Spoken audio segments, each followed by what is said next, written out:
शाहरुख खान एक ऐसा नाम जिसको बॉलीवुड से लेकर हॉलीवुड हर कोई जानता है। इनकी चर्चा देश विदेश नहीं बल्कि पूरी दुनिया में होती है, लेकिन मिडल ईस्ट में इनको कुछ खास तवज्जो मिलती है। इसी वजह से इनकी फिल्मों के ट्रेलर बुर्ज खलीफा पर रिलीज किए जाते हैं और जिसकी वजह से इनकी फिल्मों को मिलती है हाई बॉक्स ऑफिस कलेक्शन। फिल्मों के अलावा भी इनका दुबई में बहुत सारे बिजनेस हैं, जिसमें real estate, hotels, resort, kitchen and catering service, कई सारी फ्रेंचाइजीज और बहुत सारे इन्वेस्टमेंट शामिल हैं। आइए वन बाई वन सबको समझते हैं और कुछ सीक्रेट जो शाहरुख खान को स्पेशली दुबई के अंदर मिलते हैं, जिसकी वजह से अपनी फिल्मों के प्रमोशन कर पाते हैं, बहुत सारे डिस्काउंट यूएई गवर्नमेंट से इनको मिल पाते हैं, बहुत सारी शूटिंग सील कर पाते हैं।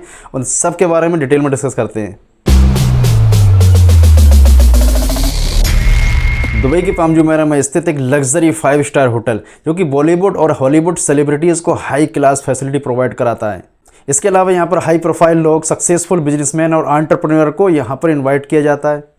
दुबई में रहकर अगर आप जोमेटो, तलाबा, डिलीवरू पर ऑनलाइन फूड ऑर्डर करते हैं तो यहाँ पर आपको किचन बॉस का ऑप्शन दिखाई देता होगा।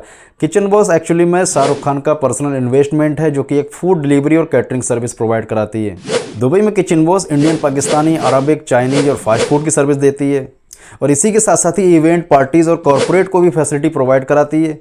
साल 2023 और 24 में किचन बॉस का टोटल टर्नओवर 22 से 25 करोड़ के आसपास था, जिसमें से 60 से 70% रेवेन्यू डिलीवरी ऑर्डर से मिला और 30 से 40% रेवेन्यू इन्होंने कैटरिंग सर्विस से जनरेट किया। बिजनेस के अलावा भी शाहरुख खान का रियल एस्टेट में एक ह्यूज इन्वेस्टमेंट है। चलिए छोटा मोटा भी उसके बारे में डिस्कस कर लेते हैं। साल 2011 में शाहरुख खान ने बुर्ज खलीफा के 50वें फ्लोर पर एक लग्जरी पेंट हाउस खरीदा, जिसकी कीमत इंडियन मनी में लगभग 500 करोड़ बताई जाती है। ये प्रॉपर्टी शाहरुख खान की मूवी हैप्पी न्यू ईयर 2014 में जो आई थी उसमें भी दिखाई गई थी।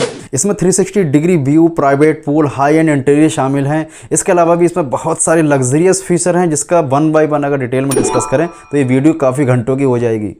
शाहरुख खान का पाम जुमेरा में एक अल्ट्रा सुपर लग्जरियस विला भी है, जिसकी कीमत भी लगभग 400 करोड़ इंडियन रुपीस के बराबर है। ये 6 से 7 बेडरूम वाला एक विला है, जिसमें private beach, infinity pool, personal garden, spa जैसी बहुत सारी सुविधाएं हैं। और शाहरुख खान की मुंबई में जो मन्नत है ना, उसका कंपेयर वो इस जन्नत से करते हैं। और इसके अलावा भी शाहरुख खान दुबई हिल्स और बुर्ज अल अरब में कुछ प्रॉपर्टी ऑन करते हैं, जिसका बहुत सारा डेटा पब्लिकली अवेलेबल नहीं है, लेकिन एक अनुमान के अलावा लगभग 400 से 500 करोड़ तक इनकी प्रॉपर्टी वैल्यू है। और अगर आप एक मैच लवर हैं तो आपको पता होगा कि शाहरुख खान का आईपीएल से एक गहरा कनेक्शन है। वो कोलकाता नाइट राइडर्स के को ऑनर हैं और 2008 से ही आईपीएल की सफलता में एक महत्वपूर्ण भूमिका निभा रहे हैं।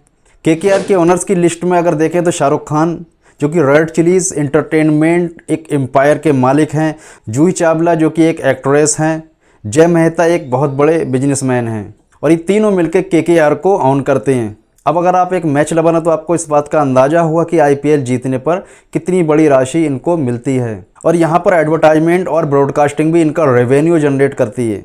एक अनुमान के मुताबिक केकेआर का टोटल नेटवर्थ लगभग $200 मिलियन के आसपास है। अब चलिए किंग खान की उन बातों का जिक्र करते हैं जो कि आप सोशल मीडिया या फिर न्यूज़ चैनल पर नहीं ढूंढ सकते। बुर्ज खलीफा की एलईडी लाइटिंग पर जवान फिल्म का ट्रेलर प्रोजेक्शन का अप्रोक्सीमेट खर्चा लगभग 3 से 5 करोड़ आया था, जो कि पब्लिकली अवेलेबल नहीं था। दुबई गवर्नमेंट की तरफ से शाहरुख खान को गोल्डन वीज़ा यानी कि 10 साल का वीज़ा दिया गया है। ये उनको सेलिब्रिटी स्टेटस की वजह से नहीं, बल्कि साल 2019 में दुबई सरकार ने शाहरुख खान को टूरिस्ट ब्रांड एम्बेसडर बनाया, क्योंकि उनकी फिल्में पठान या फिर हैप्पी न्यू ईयर दुबई के टूरिज्म को बूस्ट करती है, जिससे इकोनॉमिक ग्रोथ होती है। शाहरुख खान का बुर्ज खलीफा में लिया हुआ पेंटा हाउस टैक्स हेवन कहा जाता है, क्योंकि वो सिर्फ उनका एक घर ही नहीं है बल्कि एक फाइनेंशियल स्ट्रेटेजी है। दुबई में नो इनकम टैक्स या फिर बहुत मामूली सा टैक्स होने के कारण शाहरुख खान बहुत आसानी से अपना बिजनेस यहाँ पर एक्सपेंड कर पाते हैं। यहाँ तक कि इंटरनेशनली जो कुछ रेवेन्यू जनरेट होता है उसको वो दुबई में ही भी इन्वेस्ट करके अपना फाइनेंस सिक्योर कर सकते हैं और टैक्स भी सेव कर सकते हैं। तो इसका मतलब ये नहीं कि शाहरुख खान टैक्स पे नहीं करते। साल 2024 में शाहरुख खान ने approximate 200 crore tax Indian government को पे किया है। दुबई के ट्रैफिक रूल्स बहुत ही स्ट्रिक्ट हैं, लेकिन यहाँ पर शाहरुख खान को कुछ रियायत मिली हुई है, जिसमें यहाँ पर कुछ छोटे मोटे ट्रैफिक रूल्स को ब्रेक करने पर कोई भी चालान नहीं होता। साल 2000 में शाहरुख खान की लग्जरी कार बुगाटी वैगन ने दुबई में ओवर स्पीड की। यहाँ पर ओवर स्पीड का फाइन मेरे हिसाब से 10 से 15 हज़ार एक आम नागरिक से लेकर एक लोकल के लिए होता है, लेकिन शाहरुख खान को पुलिस वालों ने रोका और उनको छोड़ दिया गया, जिसकी मीडिया में भी कोई जानकारी उपलब्ध नहीं है।